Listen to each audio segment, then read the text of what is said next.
नमस्कार, गुलिस्तान न्यूज देख रहे हैं आप। मैं हूं आपके साथ हर्ष भारद्वाज। इस वक्त के बुलेटिन में आपका बहुत बहुत स्वागत है। खासकर बात करेंगे कई राज्यों की और राज्यों में क्या कुछ चल रहा है वो हाल बताएंगे, लेकिन सबसे पहले एक नजर सुर्खियों पर। सीएम धामी ने मेडिकल छात्रों को बड़ी सौगात दी है। सरकारी कॉलेजों में 2.5 लाख रुपए फीस घटा दी गई। सीएम धामी ने कैबिनेट में लिया है फीस घटाने का बड़ा फैसला, यानी कैबिनेट की मीटिंग हुई जिसमें बड़े फैसले लिए गए। सीएम पुष्कर सिंह धामी ने कर्मचारियों को बड़ी सौगात दी है। दिवाली से पहले दिवाली का बोनस देने का ऐलान कर दिया है। 1,60,000 से अधिक कर्मचारियों को दिवाली बोनस की सौगात दी गई है।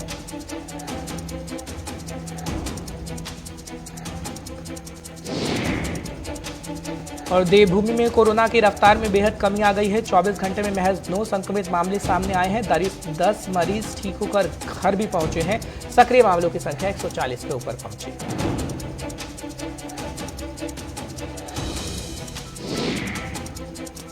तो चलिए बुलेटिन की शुरुआत करते हैं। सबसे पहले बात राज्य उत्तराखंड की करते हैं और उत्तराखंड में कई सौगातें देने का काम सीएम पुष्कर सिंह धामी इस वक्त कर रहे हैं।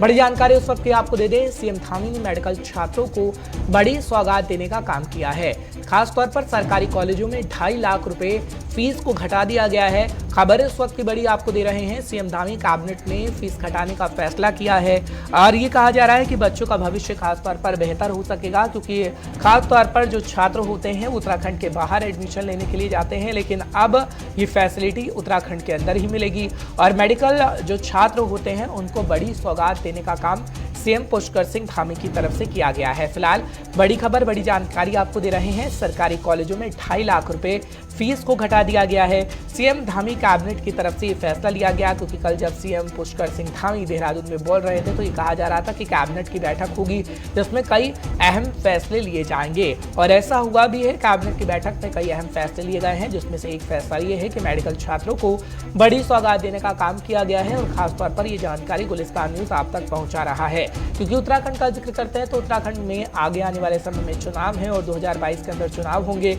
लेकिन उससे पहले सभी पार्टी तैयारियां कर रही हैं। लेकिन सीएम पुष्कर सिंह धामी की तरफ से बड़ी सौगात देने का सिलसिला जारी है।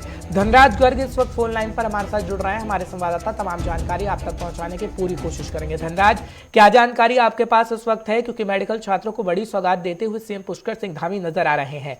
कैबिनेट की बैठक हुई है, बड़ा फैसला लिया गया है।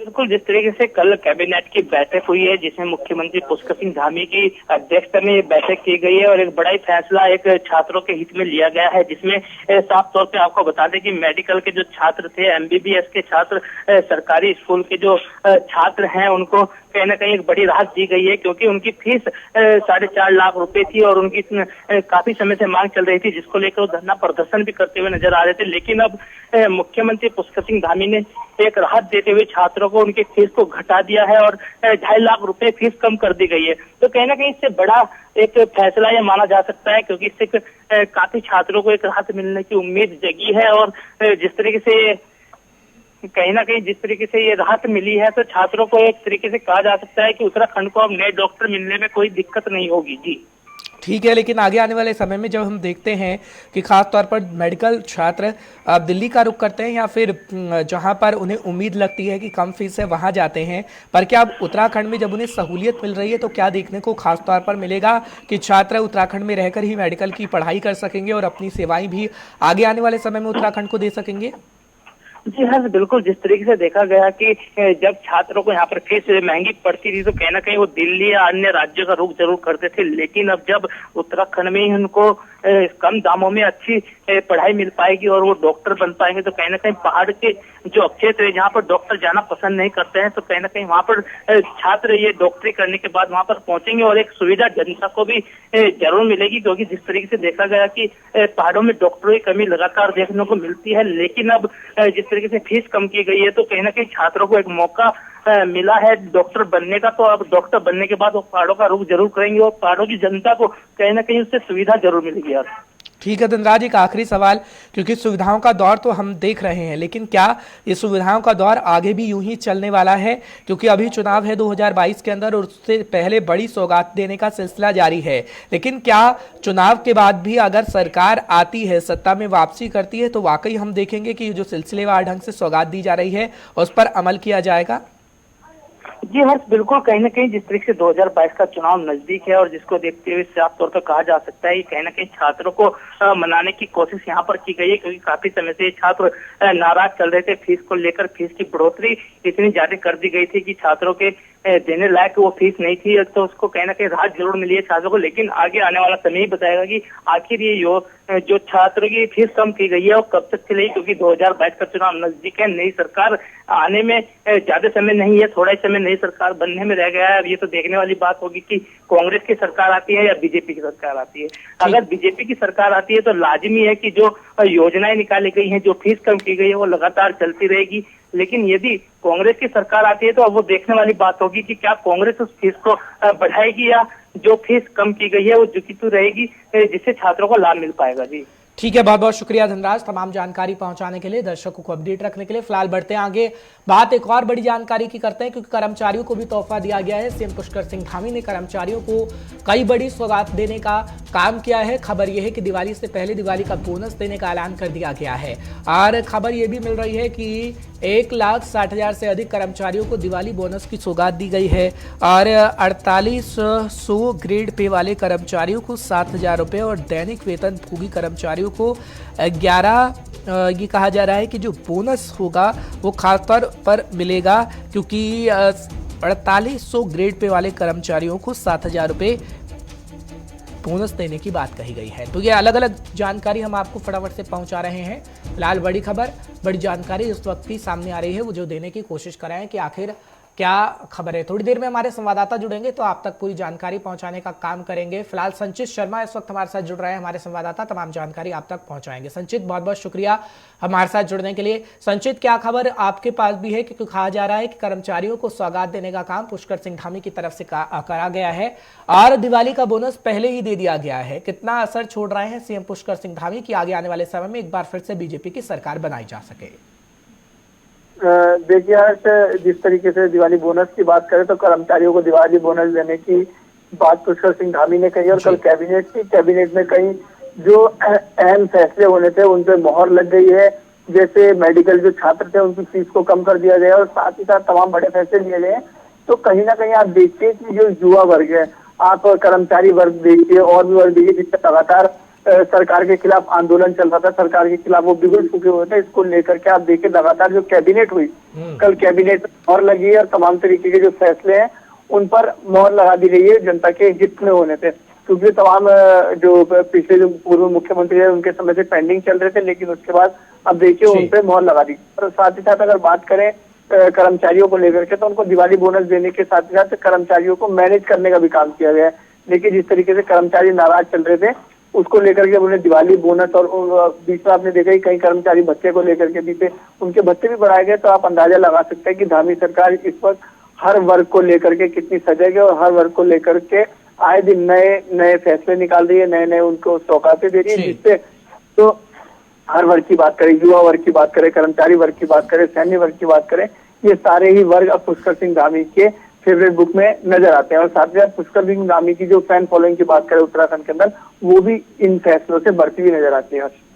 ठीक है, लेकिन खासतौर पर जो कर्मचारियों के लिए कहा जा रहा है कि जो 4800 ग्रेड पे वाले कर्मचारी हैं 7,000 रुपये दिए जाएंगे और अन्य जो फैसले लिए जा रहे हैं, क्या आपको लगता है कि खासतौर पर कर्मचारियों के लिए, इससे पहले हम स्टूडेंट का जिक्र कर रहे थे, युवा वर्ग का जिक्र सीएम योगी माफ करिएगा सीएम पुष्कर सिंह धामी की तरफ से किया गया है, लेकिन जो खास कर कैबिनेट की बैठक हो रही है उसमें बड़े फैसले लिए जा रहे हैं, क्या जमीनी स्तर पर इसे अमली जामा पहनाने का काम भी किया जाएगा? क्योंकि वादे दावे तो हर सरकार करती है, लेकिन वाकई अगर उसका लाभ लोगों को मिल जाएगा तो आगे आने वाले समय में लोगों को लाभ ही मिलेगा।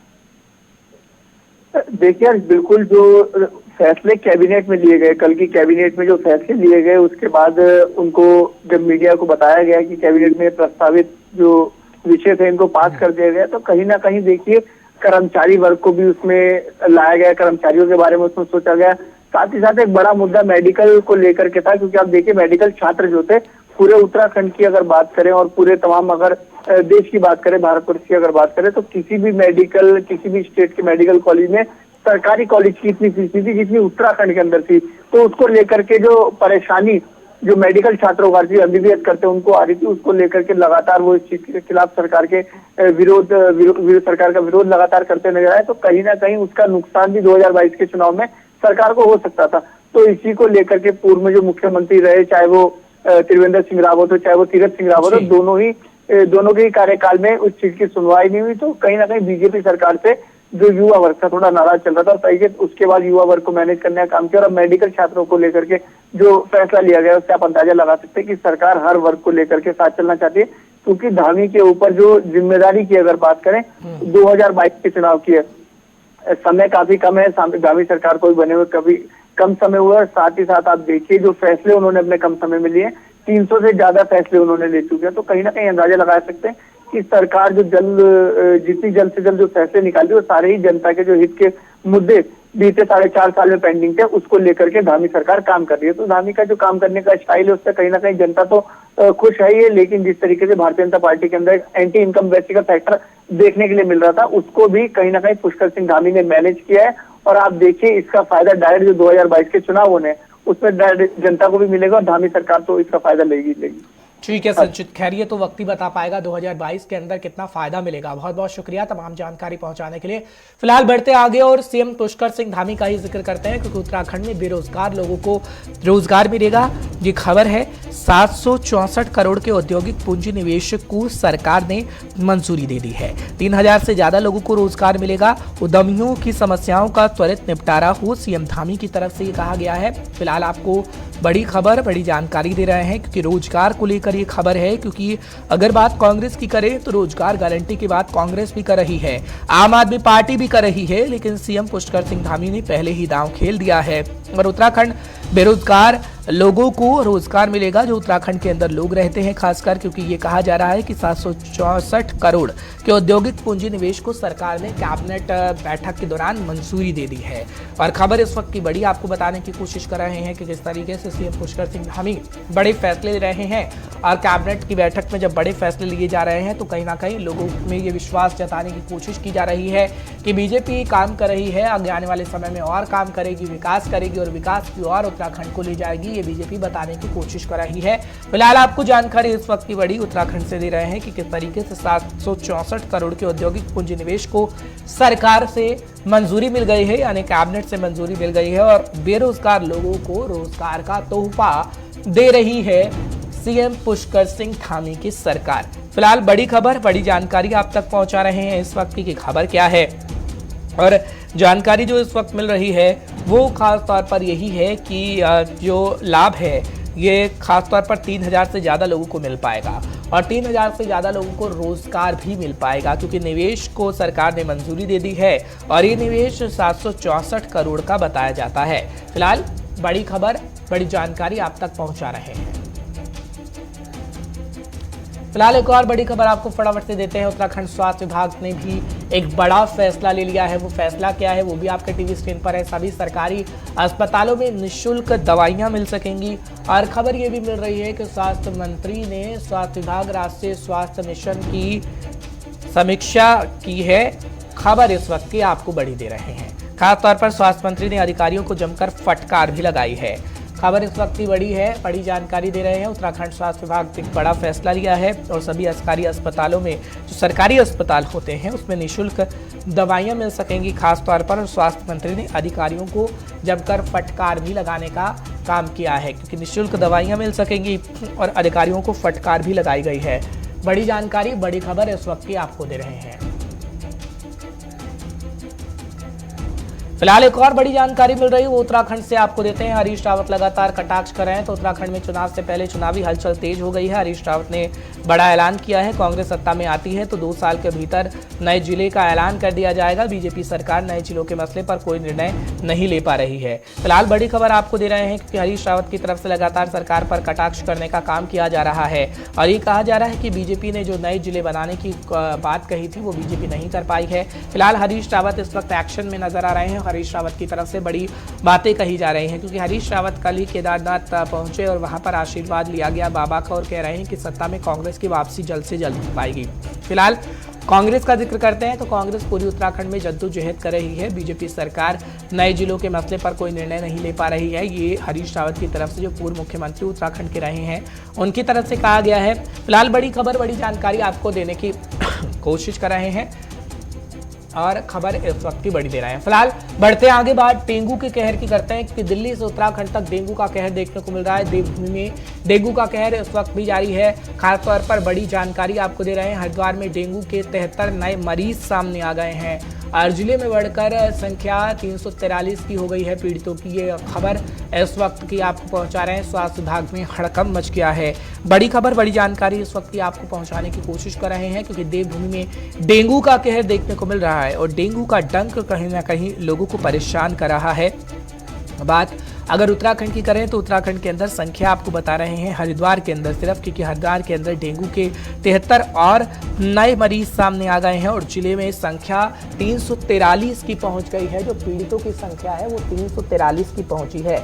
स्वास्थ्य विभाग की अगर बात करें तो स्वास्थ्य विभाग में हड़कंप मचा है। हालांकि पूरी निगरानी रखी जा रही है कि किस तरीके से मरीजों को और बेहतर इलाज मिल पाए। हालांकि अगर बात करें तो ये कह रहे हैं स्वास्थ्य विभाग की पूरी निगरानी हम कर रहे हैं, लोगों को एहतियात बरतने को कहा जा रहा है और जागरूकता अभियान भी चलाया जा रहा है। फिलहाल बढ़ते आगे बात आम आदमी पार्टी की हम फटाफट से करेंगे क्योंकि आम आदमी पार्टी के कर्नल कोटियाल की तरफ से बड़ा बयान दिया गया है और आपने देवस्थानम बोर्ड भंग करने की मांग की है।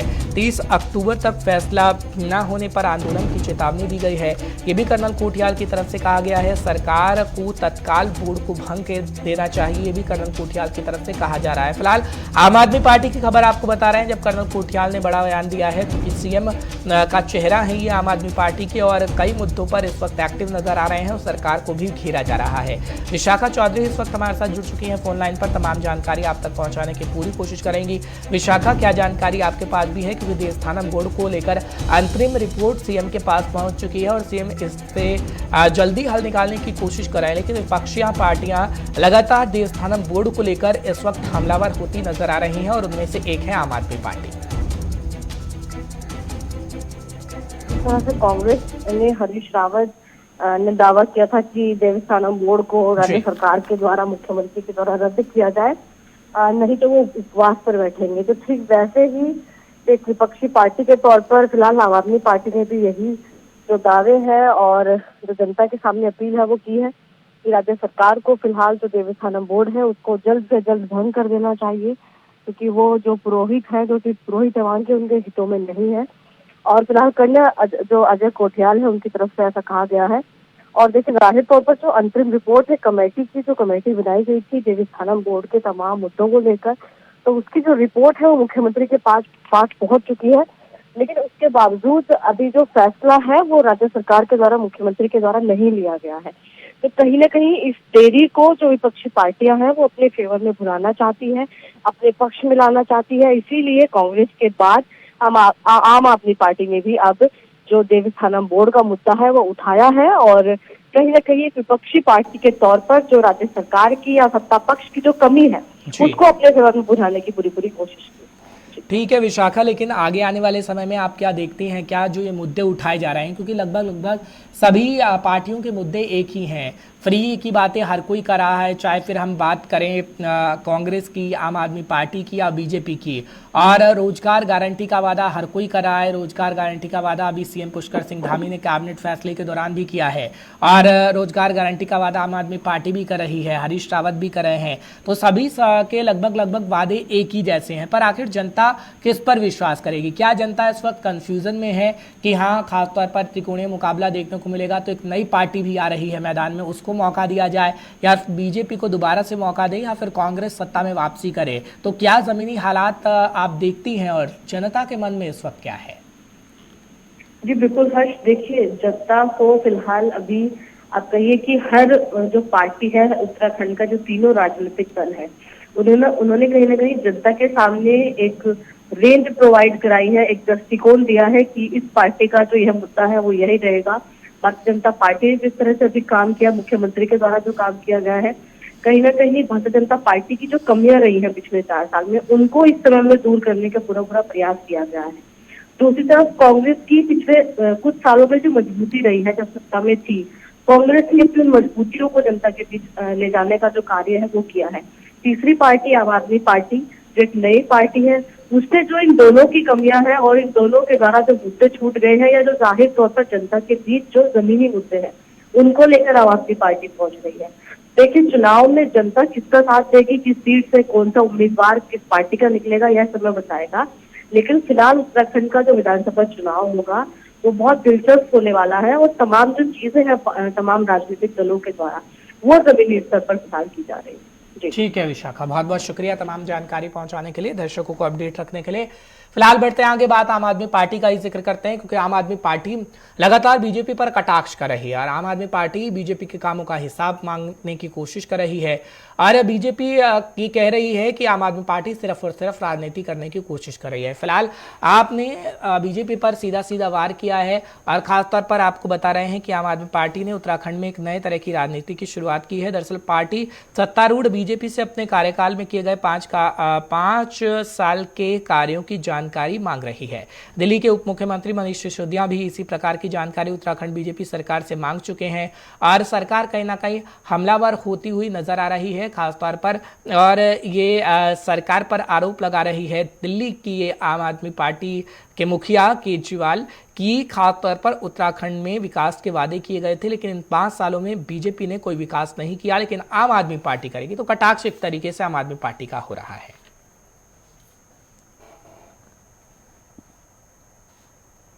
चलिए बात सीएम योगी आदित्यनाथ की करते हैं, यानी उत्तर प्रदेश की करते हैं और खबर आपको बताते हैं क्योंकि दिवाली नजदीक है और ये कहा जा रहा है कि राज्य सरकार ने मलिन बस्तियों में रहने वालों को दीपावली का तोहफा दिया है। सरकारी और जो बस्तियां होती हैं मलिन बस्तियां, उनमें खासतर तौर पर रहने वाले लोगों के लिए कहा जा रहा है कि मल्टी स्टोरी भवन बनाकर उन्हें पक्के मकान दिए जाएंगे। इस मकान का आवंटन 1000 रुपये नाम मात्र का शुल्क लेकर ही किया जाएगा। मुख्यमंत्री योगी आदित्यनाथ ने कैबिनेट की 22 सर्कुलेशन में इस प्रस्ताव को मंजूरी दी है। मुख्यमंत्री ने इसके लिए नगर विकास विभाग के प्रस्ताव को भी सामने रखा। उत्तर प्रदेश में ये कहा जा रहा है कि पुनर्विकास नीति 2021 को मंजूरी दे दी गई है और प्रदेश के शहरी क्षेत्रों में मलिन बस्तियों में लोग झोपड़ी डालकर जो रहने को मजबूर थे, अब ऐसा नहीं हो पाएगा और खास तौर पर उत्तर प्रदेश की सरकार इस जद्दोजहद में लगी है कि सभी के पास अपना पक्का मकान हो, क्योंकि आपने पिछले दिनों देखा था जब प्रधानमंत्री नरेंद्र मोदी की तरफ से भी उत्तर प्रदेश के अंदर पहुंचा गया था तो वो कह रहे थे कि हर एक वर्ग को लाभ मिलना चाहिए और घर का सपना भी कहीं ना कहीं उत्तर प्रदेश में लोगों का पूरा हो रहा है, क्योंकि जब पहुंचा गया था उत्तर प्रदेश में तो खासतौर पर चाबियां घरों की सौंपी गई थी जब घर पक्के बना दिए गए थे। फिलहाल उत्तर प्रदेश से बड़ी जानकारी है। बढ़ते हैं आगे, बात पंजाब की फटाफट से करते हैं। पंजाब से एक जानकारी आ रही है, दिल्ली के मुख्यमंत्री अरविंद केजरीवाल के पंजाब दौरे का दूसरा दिन है।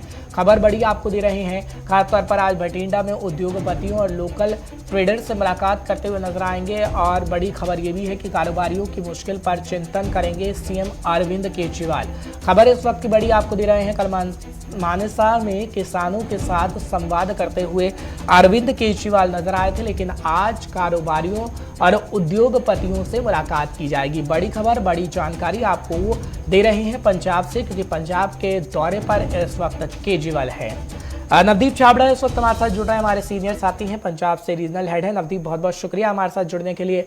नवदीप, आज कारोबारियों से मुलाकात की जाएगी, इससे पहले किसानों के साथ संवाद हमने देखा है, लेकिन किसान भी अभी असमंजस की स्थिति में है कि कौन सी सरकार उनके लिए काम करे, क्योंकि कैप्टन अमरिंदर सिंह ने भी काफी भरोसा जताने की कोशिश की थी, लेकिन अब वो पूर्व मुख्यमंत्री हो चुके हैं और किसानों पर भरोसा जताने की कोशिश चरणजीत सिंह चन्नी साहब भी कर रहे हैं, लेकिन अरविंद केजरीवाल का भी दांव इस वक्त देखने को मिल रहा है पंजाब के अंदर।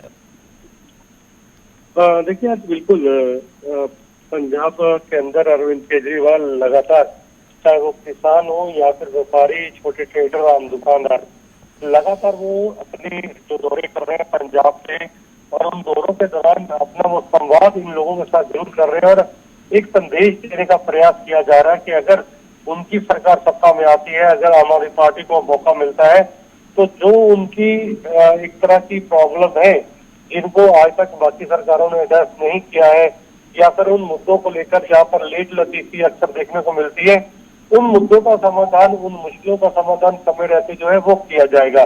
तो आप देखिए कि इससे पहले जलंधर लुधियाना में व्यापारियों से मिले, आज बठिंडा में ट्रेडर्स और व्यापारियों के साथ वो मुलाकात करने जा रहे हैं। तो ट्रेडर्स की जो मुश्किलें हैं, जो आसान ट्रेड नहीं है, बिजली की समस्या है, टैक्स को लेकर दिखते हैं, क्लियरेंस को लेकर दिखते आती है, एनओसी को लेकर दिखते हैं, अफसरशाही जो परेशान करती है, तो ये तमाम ऐसी चीजें हैं जिसको लेकर कहीं ना कहीं अरविंद केजरीवाल एक बिल्कुल कहीं ना कहीं आम आदमी पार्टी कोशिश कर रही है। नवदीप, बहुत बहुत शुक्रिया। फिलहाल पंजाब से एक और जानकारी मिल रही है और खबर इस वक्त की बड़ी अपने दर्शकों को दे दे। मुख्यमंत्री ने फतेहगढ़ साहिब के सर्वपक्षीय विकास के लिए 10 करोड़ रुपए का पैकेज दिया है। फतेहगढ़ साहिब मोरिंडा सड़क का नाम माता गुजरी जी के नाम पर रखा गया है। पंजाब में माफिया राज के दिन खत्म होंगे, चरणजीत सिंह चन्नी की तरफ से कहा गया है। और चमकौर साहिब थीम पार्क का उद्घाटन 15 नवंबर को करेंगे सीएम। ये भी जानकारी इस वक्त आ रही है। तो पंजाब से आपको बड़ी खबर देने की कोशिश कर रहे थे। फिलहाल फिर आपके सामने हाजिर होंगे। फिलहाल एक ब्रेक लेना होगा, ब्रेक के उस पार खबरों का सिलसिला जारी रहेगा। आप देखते रहिए गुलिस्तान।